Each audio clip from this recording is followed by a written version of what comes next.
Bonsoir et bienvenue sur la mécanique universelle. Alors, ce soir, nous sommes mercredi 9 novembre 2022 et je continue mes petites parties de compétition philosophique simultanée. Voilà. Alors, la prochaine partie, c'est l'enseignement du Bouddha par Walpola Rahula. Voilà. Donc, voilà, c'est celui-ci, l'enseignement du Bouddha, etc. Et je vais faire comme dans la vidéo précédente, je vais prendre la table des matières et je vais commencer à la lire et à, et à digresser à partir de cette lecture dans des explications tarabiscotées parfois, peut-être pas forcément judicieuses, mais certaines le sont peut-être, voilà, euh, en lien avec la théorie que je développe sur la mécanique universelle.net, le site internet, et qui essaie de démontrer que l'humanité, voilà, à travers l'amour, comme on le voit dans ce film qui passe à la télévision, là, à travers l'amour, l'humanité évolue vers l'amour absolu, vers son ultime perfection. Alors je vous renvoie à la lecture de mes, de mes écrits sur mécaniqueuniverselle.net pour voir, pour comprendre pourquoi je parle d'ultime perfection. Parce qu'en fait, voilà, je ne vais pas m'étendre sur le sujet, vous verrez, mais l'humanité est toujours parfaite au présent tout en étant perfectible. Et donc cette ultime perfection vers laquelle nous allons, que nous construisons progressivement, nous autres hommes constructeurs, hommes-femmes constructeurs, hommes-femmes enfants, transgenres, tout ce qu'on veut. Tous les êtres humains qui passent sur cette planète travaillent, offrent leur vie tout entière, brève ou longue, peu importe, mais c'est exactement équivalent qu'on vive une heure ou qu'on vive, ou qu'on vive 100 ans ou plus, on donne exactement la même chose, c'est-à-dire toute notre existence à la construction de l'humanité. Et le travail n'est pas que ce qui est apparent. D'ailleurs, la vie n'est pas que ce qui est apparent. Donc le matérialisme se trompe en nous faisant croire qu'il n'y a que l'apparent qui est important, que l'efficace, que le travail effectif en entreprise, en truc, etc., qui serait important. Voilà, un mendiant au coin de la rue travaille autant l'humanité et peut-être davantage que bien des gens qui s'acharnent à travailler normalement. Parce qu'il va secouer notre cœur, il va nous obliger un peu à développer notre empathie donc il travaille l'humanité. Et voilà, je vous renvoie à la lecture de la mécanique universelle. Bon, bref. Et alors, dans ces petites parties en simultané philosophique, eh bien, je profite de cette lecture, de la lecture de ces ouvrages que j'ai trouvés là, donc que j'ai achetés hier, ce matin même d'ailleurs, et pour essayer de commenter, d'expliquer, de peaufiner cette théorie selon laquelle donc l'humanité va vers son ultime perfection, l'amour absolu, l'extase, voilà, la fusion avec le divin. Et pas que, hein, il y a tout un tas d'autres choses. Alors, la table des matières de cet ouvrage écrit par Walpola Rahula, l'enseignement du Bouddha d'après les textes les plus anciens. Je commence ma lecture. Chapitre préface par Paul de Miéville, introduction, le Bouddha, en page 15, chapitre 1, l'attitude mentale bouddhiste, page 17. Alors ça commence par l'homme est suprême. Ça c'est génial, voilà. C'est quelque chose de très important, surtout à l'heure où voilà, des vies parfois semblent complètement insignifiantes, puisque voilà, on va dire aujourd'hui il y a eu 15 morts pendant la guerre. On sait, les noms ne sont même pas dits. Enfin, c'est un peu comme si les gens n'étaient que des chiffres en réalité. Donc ça enlève un peu de ce suprême que l'homme doit être, alors que le bouddhisme parle de ça. Donc l'homme est suprême. On est son propre refuge. La deuxième partie. On est son propre refuge. Ça, c'est très important aussi. C'est-à-dire qu'en soi, on peut avoir tout ce qu'il nous faut pour nous protéger non seulement, mais nous recentrer et nous exalter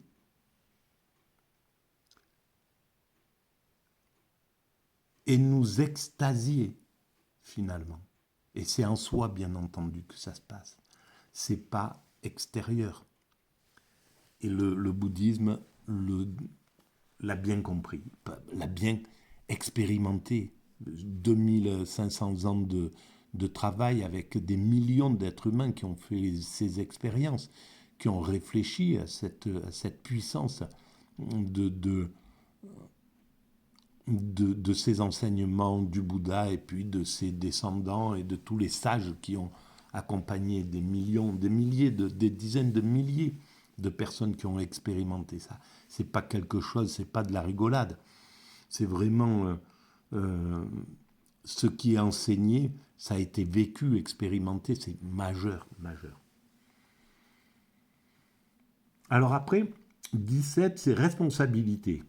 Voilà, alors dans le bouddhisme. Hein. 18, c'est doute. 19, c'est liberté de penser. 21, c'est tolérance. À quel point toutes ces valeurs sont fondamentales, bien entendu. 21, le bouddhisme est-il une religion ou une philosophie? Ah, ça, c'est intéressant à aller voir, à aller lire ça. Voilà, ben j'essaierai d'avancer dans cette... je vais un peu souligner voilà, pour les prochaines parties d'échecs.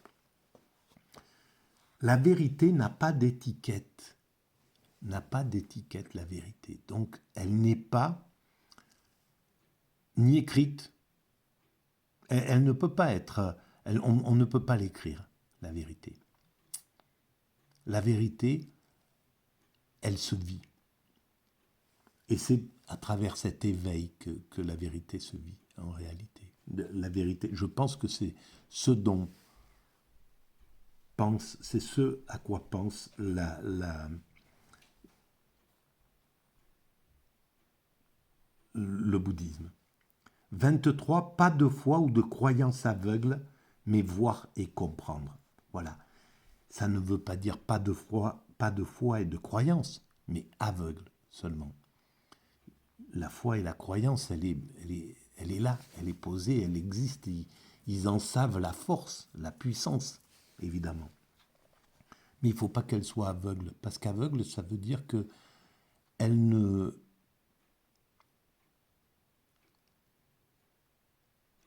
reste superficielle. Elle n'est pas intégrée à l'intérieur du corps humain. Elle n'est pas incarné. 27. Pas d'attachement même à la vérité.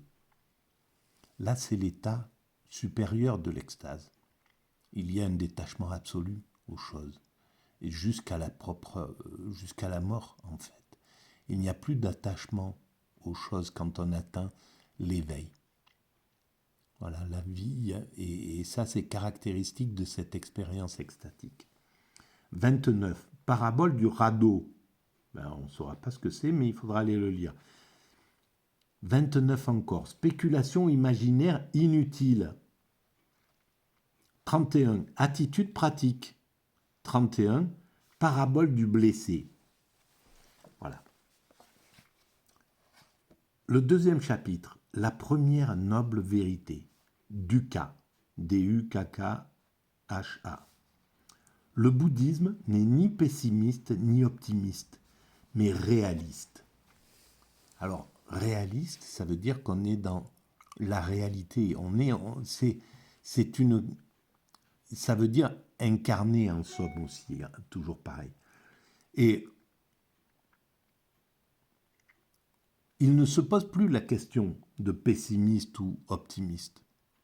Il est au-delà de ce type de questions. 36. Sens de dukkha. 3 aspects, je ne sais pas ce que c'est dukkha. 3 aspects d'expérience. Ensuite, 3 aspects de dukkha. Page 39. Qu'est-ce qu'un être? Point d'interrogation. Les 5 agrégats. Page 40. Pas d'esprit opposé à la matière. Bien sûr qu'il n'y a pas d'esprit opposé à la matière, parce qu'en fait, l'extase, c'est le corps incarné qui peut la vivre. C'est pas théorique, c'est pas spirituel. C'est pour ça que la spiritualité, l'esprit conduit vers l'esprit supérieur. L'esprit supérieur, l'évolution de l'humanité, c'est l'évolution vers l'esprit supérieur. Mais l'esprit supérieur, c'est l'esprit vide d'ego, et qui peut ressentir à travers la matière, à travers les organes, à travers la peau, à travers la respiration, à travers le souffle, à travers tout ce qu'on ressent dans l'existence, ressentir la jubilation la plus haute, la jouissance la plus sublime, qu'est l'extase, l'état d'extase. 43. Flux. 45. Penseur et pensée. 47. La vie a-t-elle un commencement? Point d'interrogation.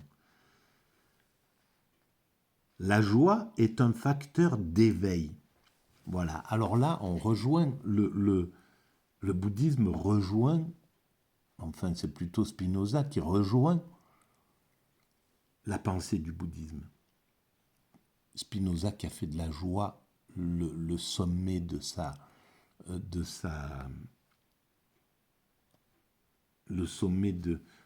œuvre.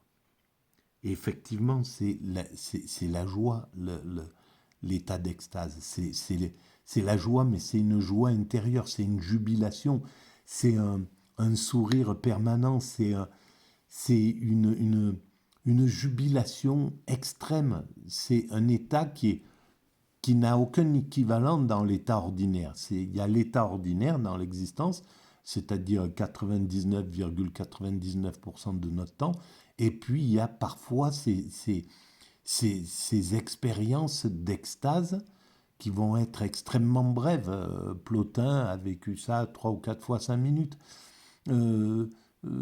Pascal l'a vécu dans un accident. Comment il s'appelle? Jean-Jacques Rousseau, pareil. Voilà, il y a plein de philosophes qui ont fait cette expérience. Il y en a qui ne l'ont pas relaté, mais on le sent à travers leurs écrits qu'ils ont fait cette expérience-là. Mais c'est infime dans notre temps d'existence. J'ai fait cette expérience par inadvertance après avoir découvert cette théorie. Et c'est pas, je la recherchais pas, j'ai rien compris à ce qui se passait. J'ai vécu cette expérience, elle s'est imposée à moi, et ça a duré une semaine environ, et il m'a fallu, c'est quand j'en suis sorti, un mois après peut-être, j'ai commencé à me dire mais qu'est-ce qui m'est arrivé et à me remémorer cette expérience-là. Sur l'instant, je n'ai pas compris ce qui se passait. Mais voilà, ça m'a permis d'en comprendre toute la portée, toute l'importance dans l'évolution de l'humanité. Et ce qu'elle entraîne, ce qu'elle permet, jusqu'où elle nous élève. Penseurs et pensées, la vie a-t-elle un commencement, etc. 3. La seconde noble vérité, donc ça c'était la première noble vérité du cas. La seconde noble vérité, Samudaya, l'apparition de Dukkha.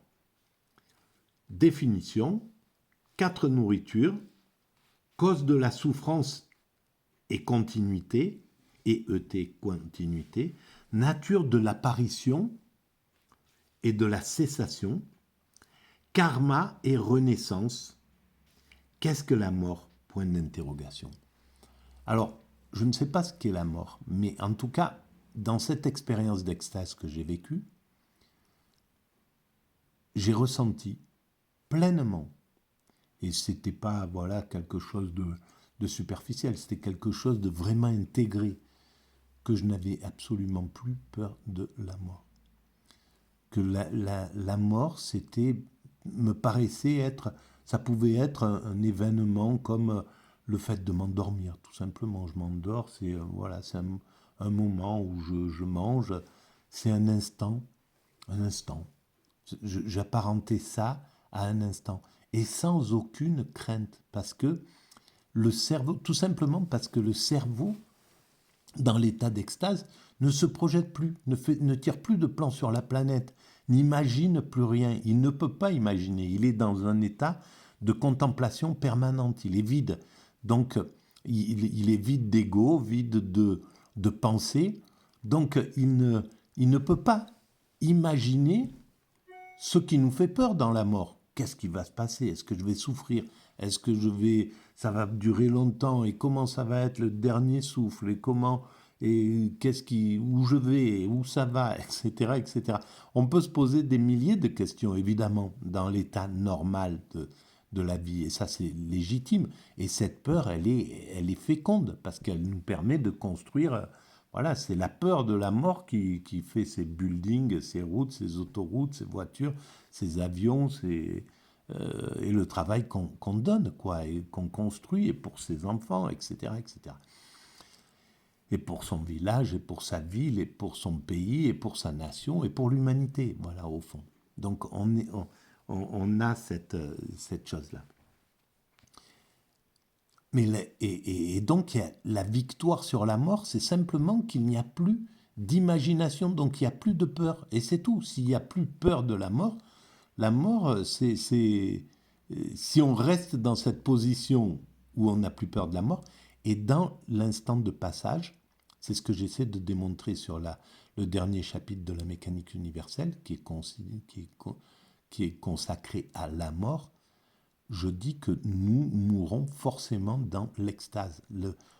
À un certain moment, l'esprit lâche prise, il refuse jusqu'au maximum de mourir, et puis à un moment, l'esprit intègre, même peut-être pas intelligemment, mais peut-être pas à travers l'intelligence, mais à travers l'instinct, ou le corps, ou l'organe, ou je ne sais pas, mais il intègre que c'est bon, il peut pas, qu'il n'y a plus de marche arrière, quoi, ça y est, il doit y aller. Et donc, il lâche prise, il accepte. Et quand il accepte, il tombe en état d'extase. Et quand il tombe en état d'extase, il a plus peur de la mort. Et donc c'est peut-être pour ça que souvent les gens disent, qui accompagnent les mourants, il avait un visage reposé, il était, etc., etc. Voilà. Alors moi je suis convaincu de ça. Il faudrait que je travaille encore plus fort pour le démontrer de façon encore plus pertinente. Voilà, chaque chapitre chaque page de la mécanique universelle mériterait un bouquin finalement. Bon, avec ces vidéos, j'essaie de les préciser le plus possible au fond. Ça sert à ça, je viens de m'en rendre compte là, immédiatement. Je ne l'avais pas vraiment compris jusqu'à là. Bon, qu'est-ce que la mort? Page 54. Qu'est-ce que la renaissance? Page 55. Alors ça serait à savoir. Est-ce que la renaissance, c'est pour la mort lorsqu'on fait l'expérience de l'extase et qu'on l'intègre vraiment? Ça n'a pas été mon cas. Hein. Je suis sorti de... Comme je ne savais pas ce que je vivais, quand je suis sorti de l'extase, j'ai réintégré toutes mes angoisses, mes pathologies, mes addictions, voilà, mes soucis, mes projections, mes accélérations, voilà, mes affolements, tout ce qui fait que je suis à l'opposé de l'extase, dans un état normal de mon existence.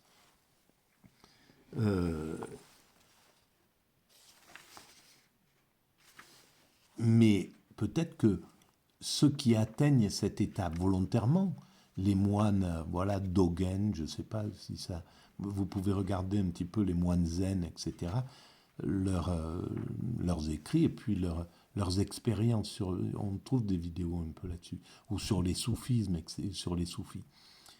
Je pense qu'ils atteignent un état de sagesse, mais c'est le côté spirituel. Le philosophe, il n'est pas dans la sagesse, il est entre le spirituel et le scientifique qui s'occupe... Voilà, c'est accidentel s'il rentre dans l'extase. C'est pas son rôle finalement. Mais le religieux, lui, il peut faire cette expérience. Celui qui est dans le niveau sublime de la religion, qui cherche, qui est dans la quête du sublime, de la compréhension totale des choses. Et à ce moment-là, peut-être que celui qui fait cette expérience-là, une fois qu'il l'a faite, il est dans la renaissance, c'est-à-dire vraiment un état de sans peur. Voilà, un état qui a dépassé la vie ordinaire. Il est rentré dans la sagesse, en somme. Peut-être que c'est ce que veut dire Walpola Rahula. Bon, je continue. 4. La troisième noble vérité. Nirodha, la cessation de dukkha. Ben, je connais aucun de ces noms. Pour moi, c'est de la pure... c'est une parfaite nouveauté. Qu'est-ce que le nirvana? Page 57.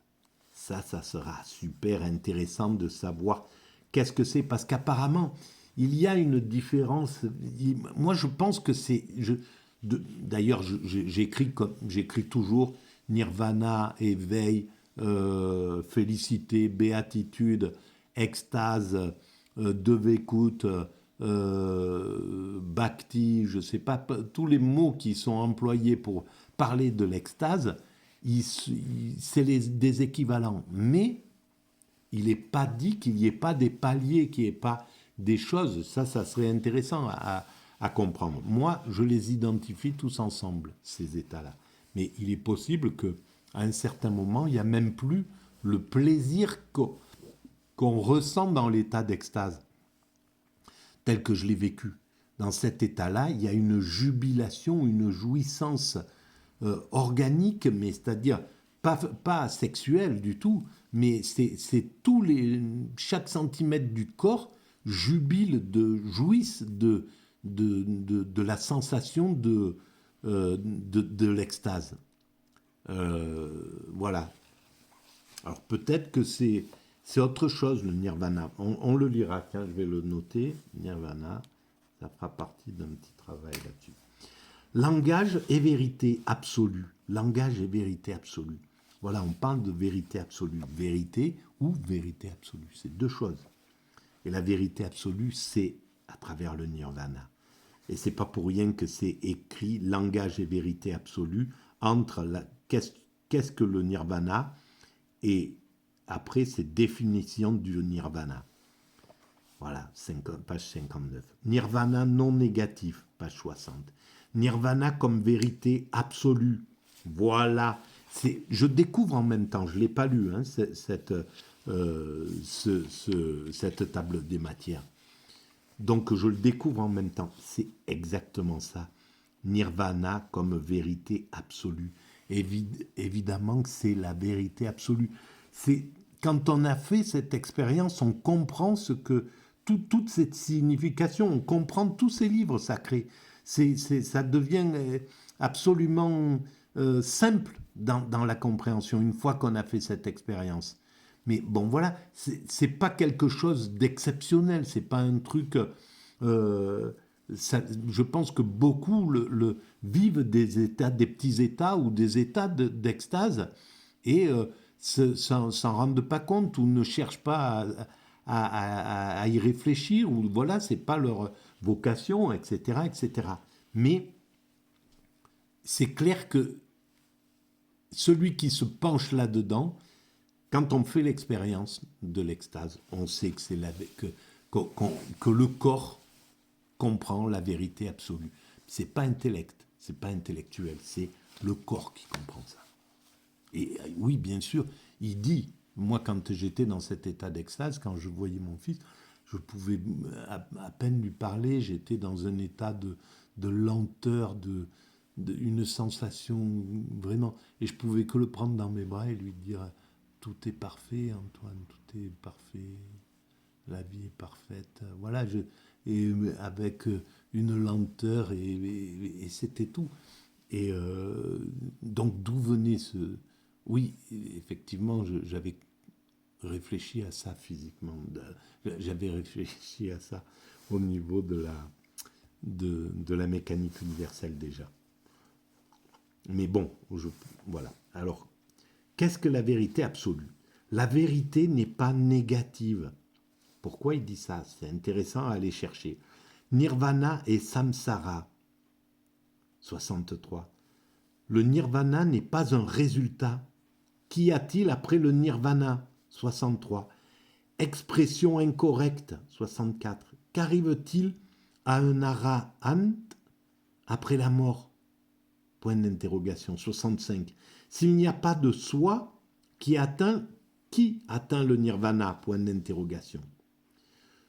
Ça, c'est génial. Voilà, mais je vais faire des vidéos sur ce passage, le quatrième, là, qui est majeur.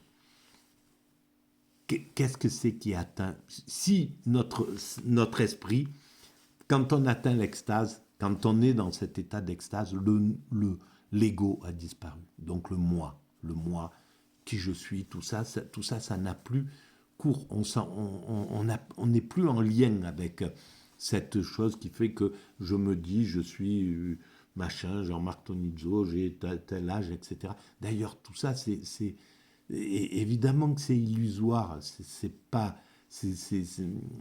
ça qui fait que je suis en vie. C'est pas parce qu'un chimpanzé ne s'appelle pas entre eux. Nous, on va lui donner un nom, mais lui, il n'a pas besoin d'avoir un nom. Et c'est pas pour ça que il est pas. Il serait plus dans l'illusion que nous. Donc, ces noms n'ont pas de truc. C'est pas parce qu'il a pas de montre et qu'il ne sait pas se déplacer compter les jours, les mois, les semaines, les années, etc., qui serait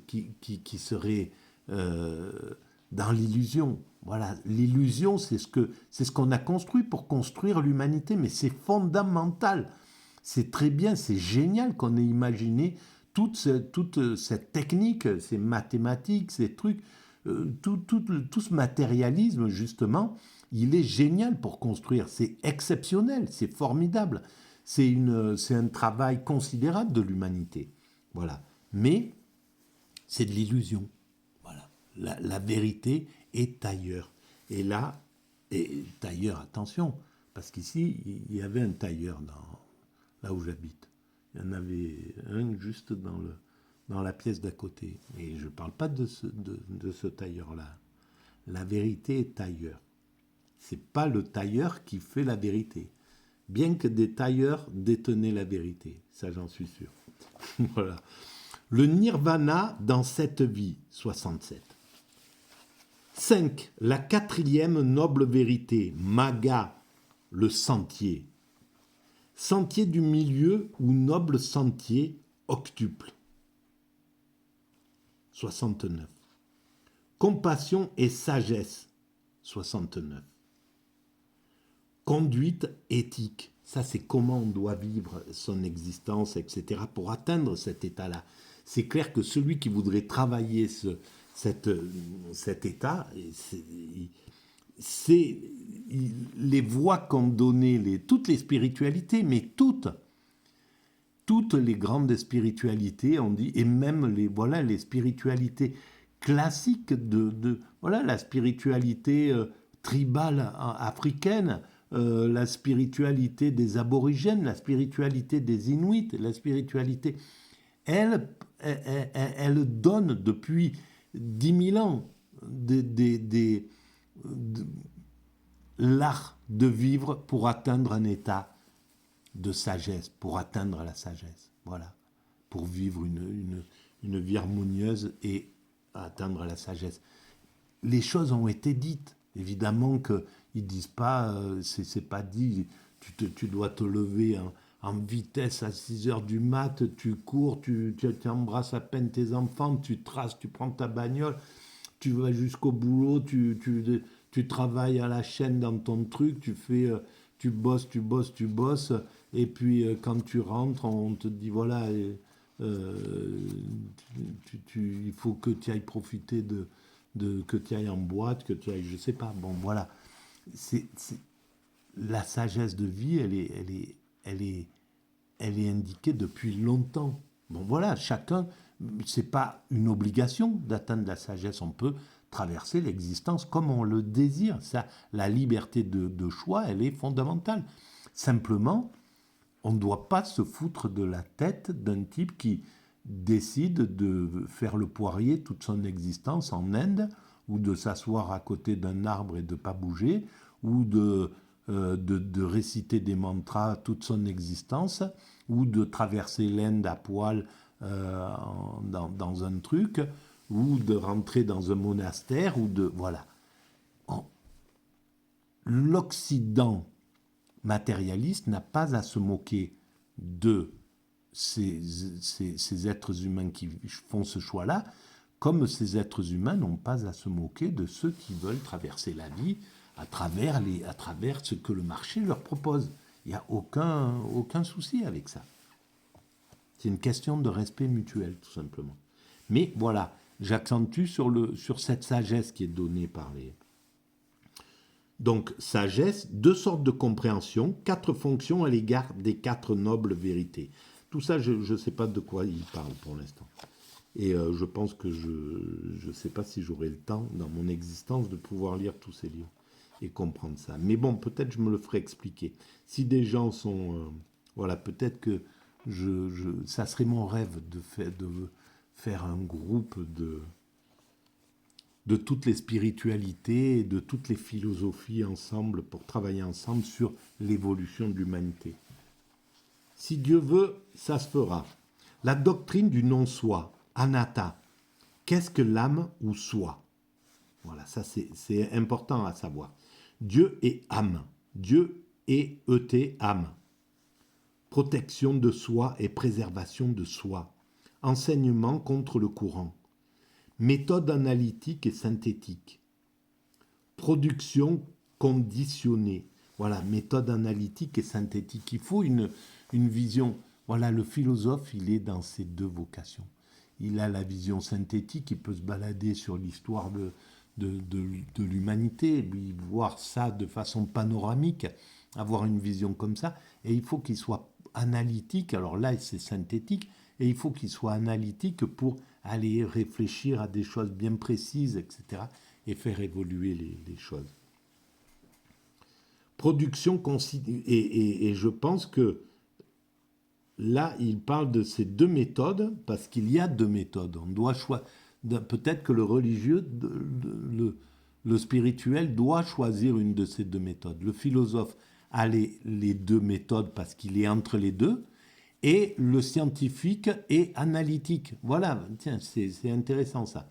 Voilà, le philosophe est doit être analytique et synthétique, le religieux doit être synthétique peut-être, et le scientifique doit être analytique. Mais ça, c'est sous réserve. Il faut que ça soit validé par le divin. Donc si jamais le divin m'envoie une lettre ou quelque chose comme ça, je ne manquerai pas de le signaler et de dire c'est vrai, ça a été confirmé par voilà le sceau de Dieu. Production conditionnée. Question du libre arbitre. Voilà, alors ça, j'irai le lire aussi. Mais parce que pour moi, il n'y a pas de libre arbitre. Mais on doit croire au libre arbitre. C'est fondamental. On doit croire à l'illusion du libre arbitre. Deux sortes de vérités. 82. Quelques vues erronées. Le Bouddha nie catégoriquement l'Atman. Pourquoi? Alors ça serait intéressant à savoir. Le silence du Bouddha. L'idée du soi est une vague impression. Attitude correcte. S'il n'y a pas de soi, qui obtient les résultats du karma? La doctrine d'Anatta n'est pas négative. 93. Chapitre 7. Méditation ou culture mentale. Bhavana. Vue erronée. La méditation n'est pas une évasion de la vie. La méditation n'est pas une évasion de la vie. Eh bien non, bien sûr. Je pense, j'ai jamais médité suffisamment, ou je n'ai pas d'expérience de méditation. Mais je pense que c'est au contraire une intégration de la vie. On intègre, parce que la vie pleine, c'est uniquement la contemplation, l'extase. Sinon, on est en vie, mais on n'est pas en vie pleine. On n'est pas en véritable vie. Il n'y a que dans l'extase, la contemplation, qu'on est l'éveil, etc., qu'on est en pleine vie. Voilà. Et donc la méditation qui amène à cela, évidemment, ce n'est pas une évasion de la vie. Deux formes de méditation. Établissement de l'attention. Méditation sur la respiration. Attention sur les activités. Tout ça, c'est des techniques et donc, voilà, ça concerne ceux qui veulent s'intéresser à ces expériences à travers le bouddhisme. Vivre dans le moment présent, c'est ce dont je parlais. Dans cet état-là, on est dans le moment présent, on est en état d'extase, dans le vrai présent. Méditation sur les sensations, sur l'esprit, sur les sujets éthiques, spirituels et intellectuels. 8. La morale bouddhiste et la société. Vue erronée, bouddhisme pour tous, dans la vie quotidienne, famille et vie sociale, la vie laïque tenue en haute estime. Ah ben oui, voilà, il a raison et c'est clair que c'est fondamental de respecter ce travail que fait le monde laïque pour faire évoluer l'humanité. Comment devenir bouddhiste? Problèmes sociaux et économiques, pauvreté, cause de crimes, progrès matériel et spirituel. 4 sortes de bonheur pour les laïcs. Non-violence, page 117. Les 10 devoirs du roi, 118. Exemple d'Asoka, 120. But du bouddhisme, 120. Voilà.